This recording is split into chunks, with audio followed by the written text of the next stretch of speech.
Hello everyone, welcome back to SLD Biology. Today we are going to particularly focus on ATP synthase operation in the mitochondria. Before we get down with the functioning of ATP synthase, let us recall what has happened before the ATP synthase operation. Take these as mitochondria, and this as inner membrane of the mitochondria, and this as intermembrane space, and this as mitochondrial matrix.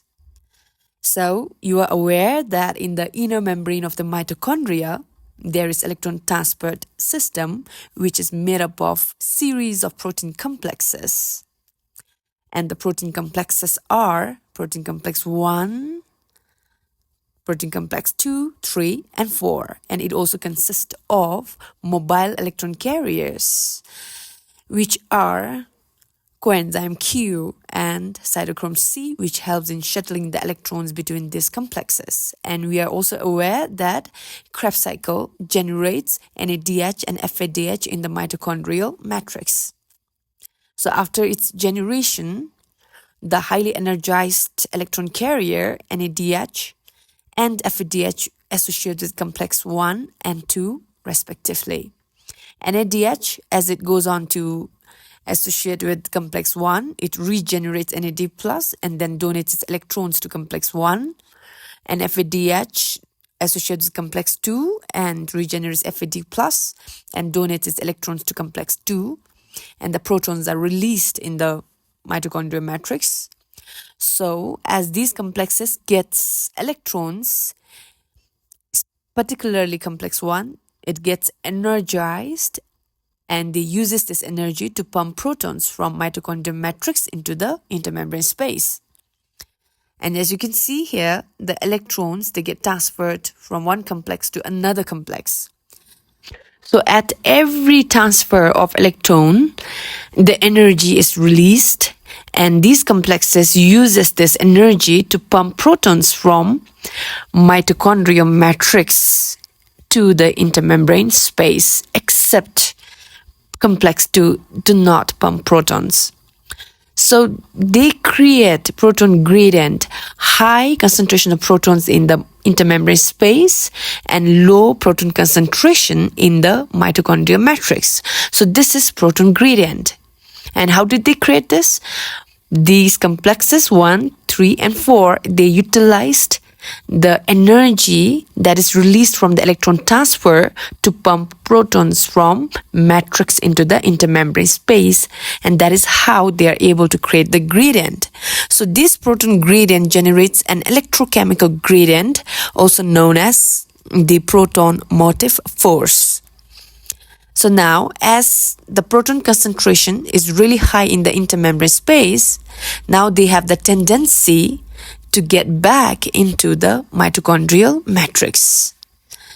So the only way through which the protons can flow back into the mitochondrial matrix is through the ATP synthase, because the inner membrane of the mitochondria is impermeable to protons, which is actually a blessing for us.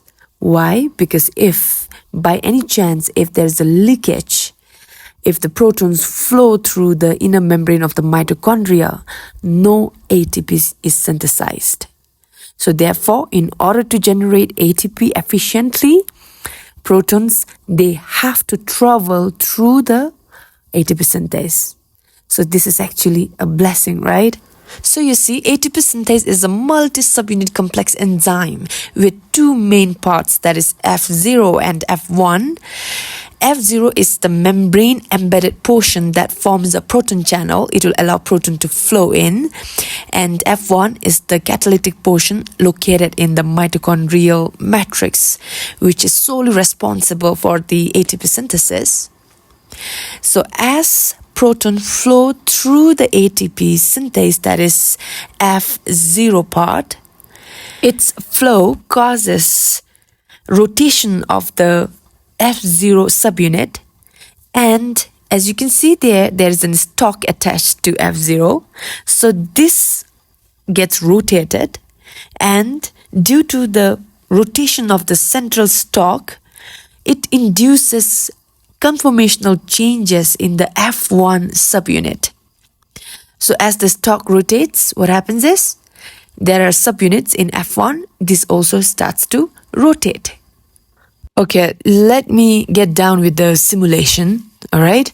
I will demonstrate how ATP synthase actually functions with the help of this device. Assume this as the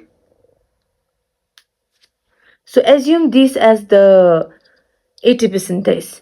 Imagine this as F0 part that forms the proton channel, and this as F1 part. So assume that protons will enter from here, all right? As the protons enters from here, due to the entry of protons, it rotates. And as it rotates, the stalk also starts rotating. And as they rotate, what happens is protons will get back to the matrix. But remember, F1 has subunits, many subunits, all right? I'll keep it as simple as possible. It has many subunits. And as the protons enters from the F0 part, as it enters from here, it rotates. And as it rotates, the particular subunit which is responsible for ATP synthesis gets exposed.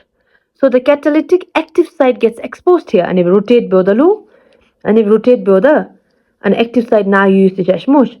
So as it rotates, the active site gets exposed. And at this exposed site, as the exposed site gets exposed, it gives opportunity for ADP and IP to bind and then generates ATP. So that is how ATP is generated. And the ATP generated is released in the mitochondrial matrix. So that is how ATP synthase functions. And to power ATP synthase, proton gradient is necessary. Otherwise, it's not going to function. So you see, if you want to have efficient ATP generation, which is the primary energy currency of the cell, creation of proton gradient across the inner mitochondrial membrane is necessary, right?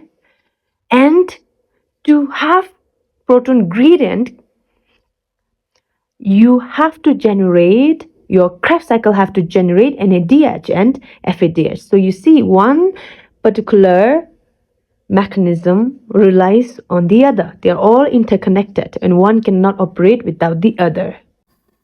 And this whole mechanism relies on oxygen as the final electron acceptor, because oxygen acting as a final electron acceptor, it ensures that there is continuous flow of electrons through the electron transport system. So therefore, there is efficient ATP generation, otherwise it's not possible.